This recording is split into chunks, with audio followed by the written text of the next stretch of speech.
நாங்கள் வந்து பூஜை பண்ணிட்டு இருக்கோம்.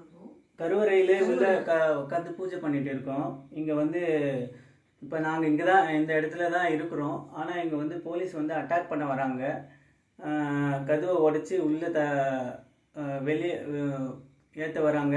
எங்களோட உயிரே போனாலும் சரி நாங்கள் இந்த பூஜையை நிறுத்த மாட்டோம். நாங்கள் தொடர்ந்து பூஜை பண்ணிகிட்டே தான் இருப்போம். பூஜை பண்ணிட்டு இருக்கோம். எங்களுடைய லைஃபே வந்து சன்னியாச லைஃப். எங்களுக்கு தேவை இந்த பூஜை தான், சுவாமி தான். நாங்கள் பூஜை பண்ணிட்டு இருக்கோம். போலீஸ் வந்து அட்டாக் பண்ணதுக்கு ரெடியாக இருக்காங்க. கதவை வெளிப்பக்கம் லாக் பண்ணிட்டு போயிருக்காங்க.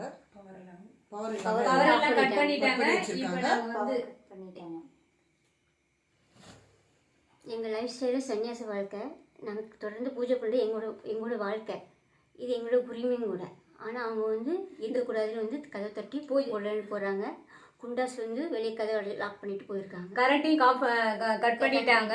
இப்போ எங்களுக்கு வந்து எமர்ஜென்சி சூழ்நிலை வந்து ஒரு இந்துஸை வந்து ஒரு தனிப்பட்ட முறையில் பூஜை பண்ணுறதுக்கு கூட வழி இல்லாமல் வந்து கதவை வந்து லாக் பண்ணிவிட்டு நாங்கள் போய் இப்போ வந்து போலீஸை கூப்பிட்டு வந்து உங்களை வந்து அரெஸ்ட் பண்ணுறேன்னு சொல்லிட்டு போயிருக்கிறாங்க. இப்போ சுச்சுவேஷன் ரொம்ப வந்து மோசமாக இருக்குது.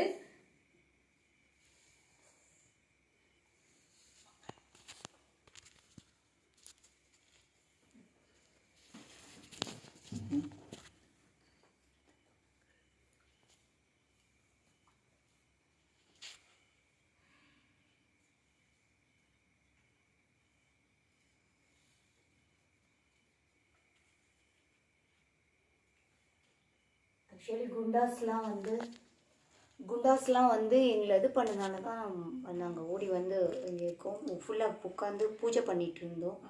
எல்லா பூஜையும் ப்ரேயர் பண்ணிட்டு இருக்கும்போது நாங்கள் இப்போ ஃபுல்லாக கம்ப்ளீட்டாக உள்ளே வந்து நாங்கள் இப்போ கருவறையில் வந்து அடைக்கலாம் ஆகிட்டோம். கருவறையில் வந்து அடைக்கலாம் ஆகிருக்கிறோம். வீடுலேருந்து தான்